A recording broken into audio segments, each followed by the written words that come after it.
What's going on, guys? Jay Daniel here with Thales, the Beast. So, in this video, he's going to basically talk about his experience and how he's gotten clients and what he's done to kind of overcome that self-doubt of I'm new to this, and his way of really filling up his pipeline with clients. So, man, what has been your experience with the program? Thank you very much, man. It's a pleasure to be here with you and share a little bit about myself and what the Inbound Closer program did for me. So just to answer your question and be like very brief, it changed my life. That's what this program did for me, man. Literally changed everything. I used to work for an event production company, right? And when COVID happened, I basically had to look for a different thing. And don't get me wrong, I think COVID, it's nasty, affected the whole world. I'm originally from Brazil. In Brazil right now, my parents are old and it's very tough. So I saw COVID as an opportunity to change things for me, to make things happen. I always wanted to make more money. I always wanted to be financially independent. I always wanted to help my parents retire. My sister, pay for her college tuition, so on and so forth. I have a 7-year-old daughter that I want to support and be able to give her the best things in the world, right? So enough about me. What happened was I had to quit my job. Not had to. My boss still wanted me to work, but I said, you know what? I'm going to take the leap of faith and I'm going to aim for something bigger. I did so, and I came across Taylor in a VSL, Facebook, I think. I don't remember. And I got hooked. I was like, holy shit, that's what I want. I want to be able to, with my phone and a PDF, make money and change my life and change people's lives. So I bought the course right away. He upsold me on the certification right away. I'm a very easy sale, by the way. Very easy to sell things to me. I dove right in. This was back in the end of April, maybe April 29th or so. I bought the course, went through it very quick. I was living in Boston back then. This was about 15 days in. I decided I wanted to move to Chicago. I always wanted to live here, So I said, you know what? Since I'm learning this new skill, I'm going to burn all bridges and boats. I believe so much in this that I'm going to burn everything and I'm just going to go for it. So I basically quit my job. I started learning this skill set. I rented a place here in Chicago, and a month later, I was here, right? I just don't know anyone here, no friends, no family, no job, no nothing, just a phone, a PDF, and a dream, right? Came here June 1st, and before I came, I said, I'm going to get a job by my birthday, and my birthday is June 15th. So June 15th, I got my first client, and I signed my first contract.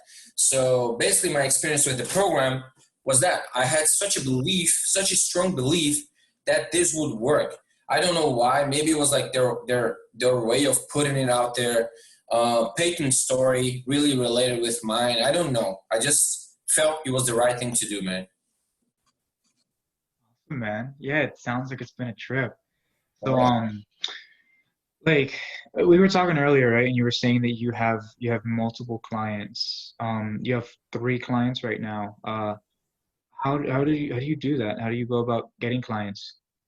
Yeah, that's exactly it. So the first client that I got, that I told you about, that I signed the contract with, at my birthday, I end up not working for that client.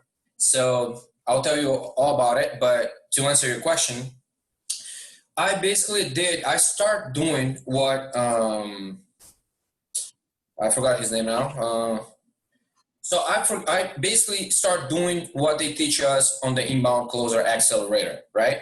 So that just posting on my Facebook profile, cleaning both profiles, my Facebook and LinkedIn profile, adding value, trying to, kind of show people what I was learning and my experience with the program.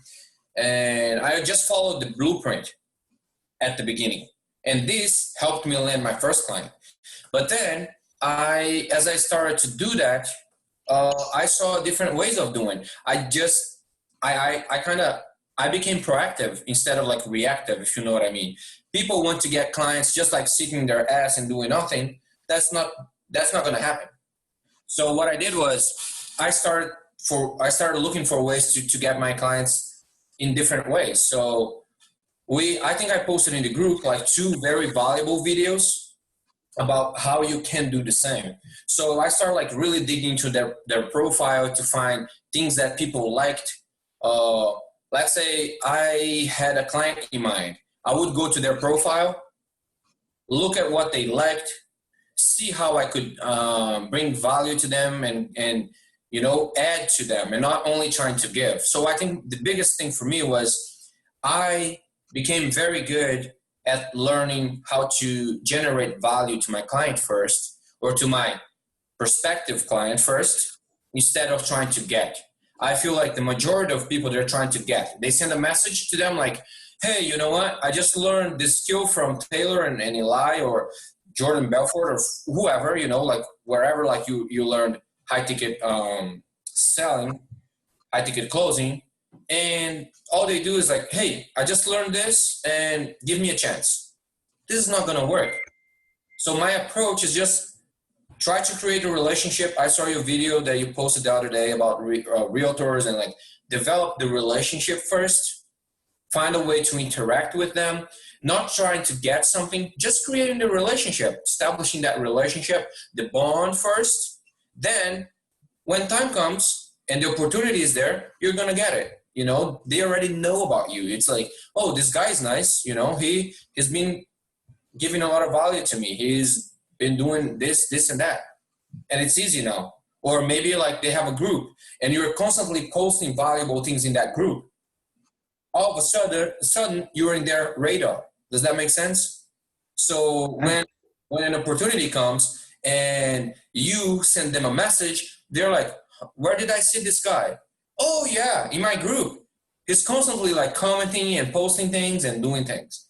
So try to be like, I think my biggest tip for people that are trying to look for clients right now is think outside the box, meaning stop doing what everybody's doing and build relationships, develop relationships in whatever niche you're trying to go into. That's it, man. That's all. Okay. So, I want to kind of add to that. So one thing I like, this biggest thing that I've noticed, man, is like the whole relationships over revenue thing. Like, what does that mean? Like, if you focus and grow the relationship, you get everything. If you focus and just nail down on revenue, you get nothing. They disappear because you're just like everybody else. And I really want to take apart what you said. So you said that you followed like the basic thing, right? Like you clean up your profile, you start looking for specific people in Facebook groups, and what kind of differentiated your approach was making it really custom to them, Yeah. and getting on their radar by posting value and helping people out within their group. Yep. So for example, just I don't know if you remember that conversation that we had, and I shared with you like this Jedi technique that I came across, and you're like, yeah. So that's one of the ways, that I kind of figured out how to differentiate myself from what everybody else was doing. Meaning, I'll share that with people in the group because we're all trying to do the same things, and I hope that everyone gets a client. I look for people's success, man. I want you to, in a year from now, 2 years from now, or in a month from now, come to me and say, hey, Thales, you know what? Because of that tip, I got my client and I made this amount of money, or I got whatever. And I feast on those things. I want you to tell me your story when you succeed, That's what I like to get from people. I'm not trying to get their money or trying to charge them for anything. Just that's what I like. But here's the strategy, how to differentiate yourself from everyone out there. Like I said, do the basics first. Success leaves clues. You have the foundation steps that you have to have, meaning set the foundation up first, clean up your profiles, set up like your cover pictures and things like that, like a professional high ticket closer or setter, if you're a setter.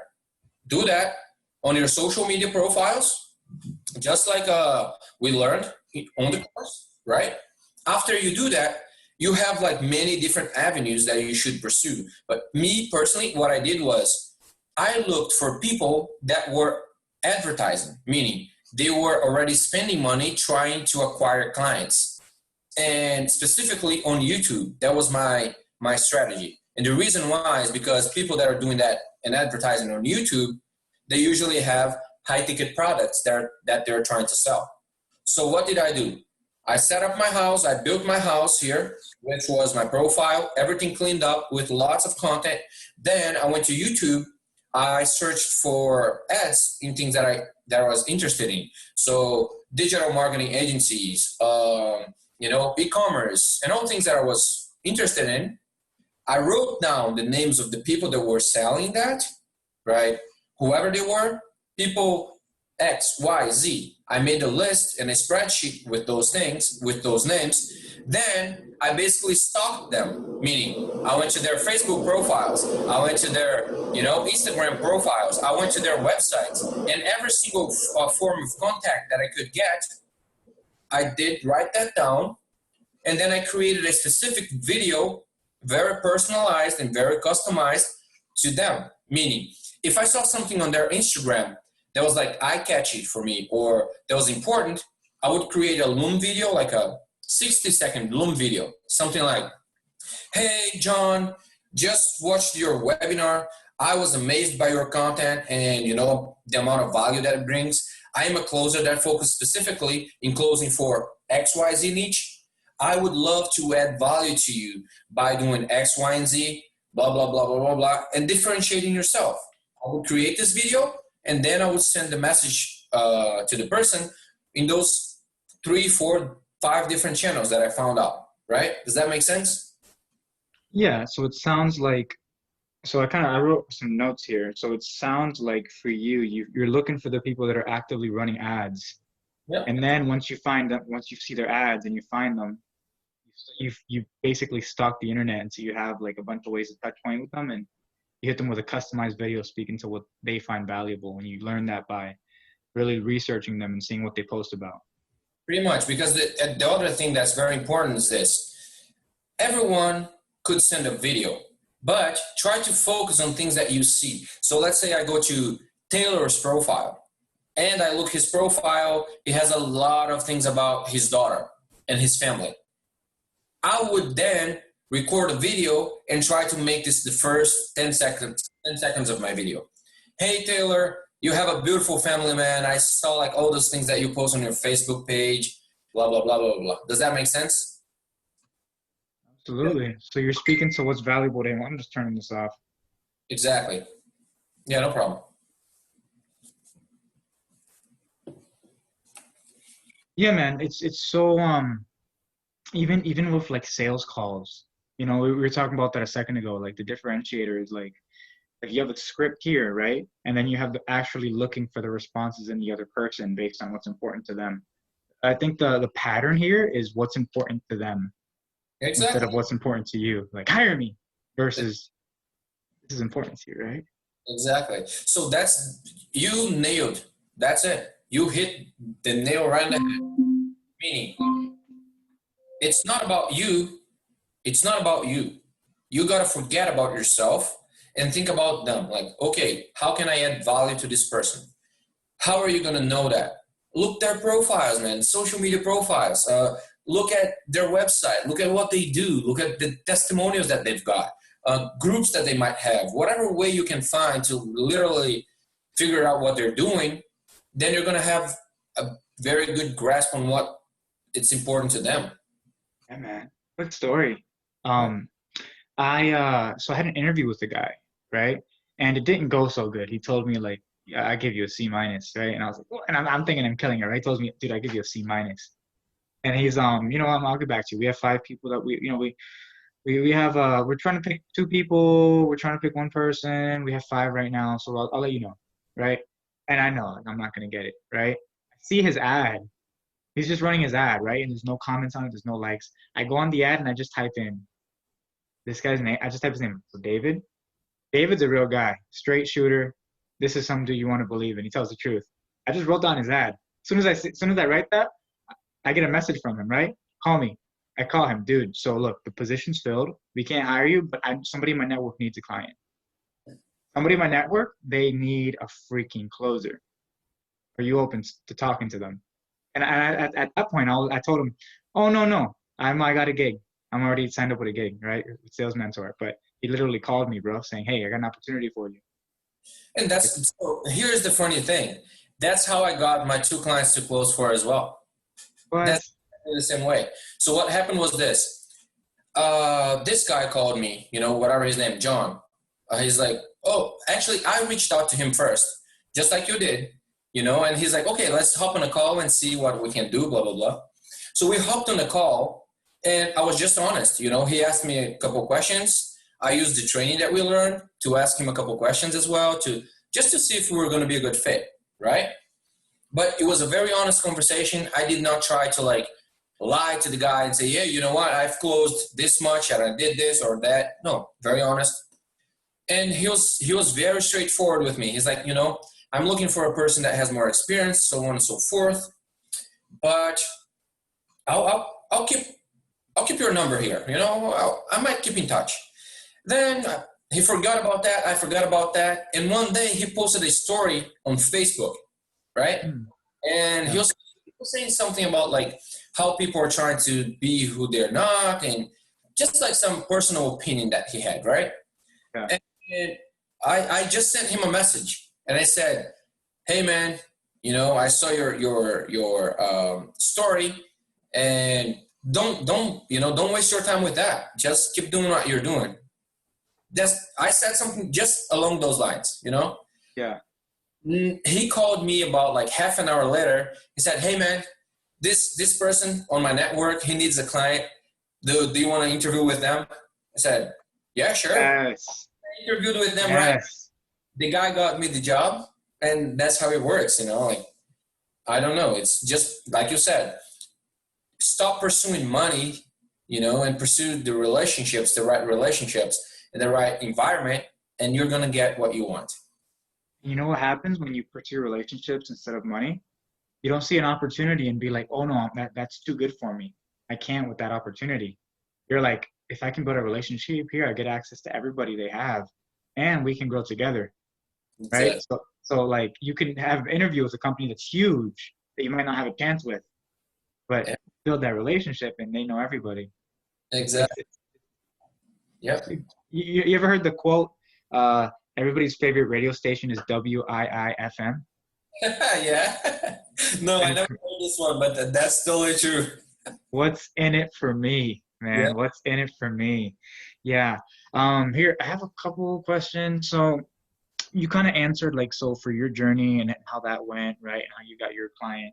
And, pretty similar for both of us as far as just building up that relationship capital. What would you say to the people who are in the accelerator? They've been through it for a month. They've done 10, 20 role play calls. They're confident in their skill, but they can't find a client. What would you say to them? Keep looking. People want instant gratification. This game is not about, instant gratification. You got to play the long run and the long term. Meaning, that's why you're doing and learning how to put this stepstone and the bricks in place to have a strong foundation. That's what your morning formula is for. It's to teach you winning habits that you're going to cultivate to build something bigger, stronger, and better for your life. So my tip for them is slow down, really do your prospecting, do the things that you have to do, understand that it takes time.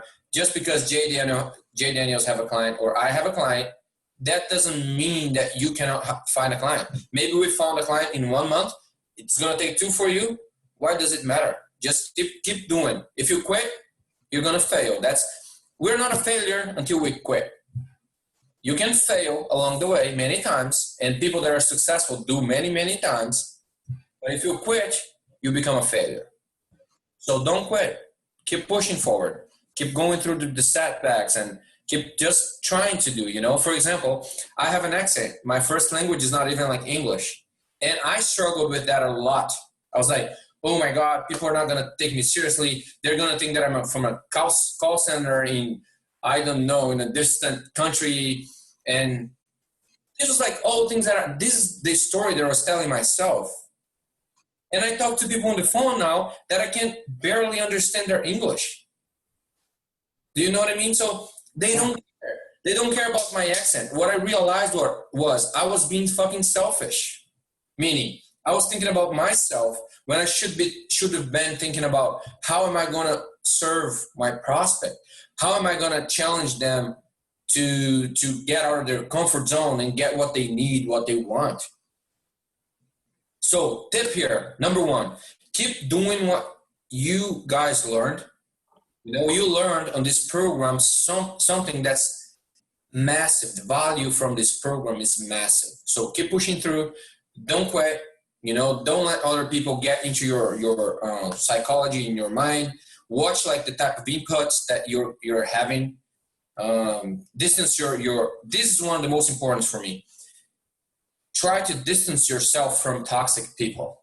You know, you want to be in a room that you're the smartest person.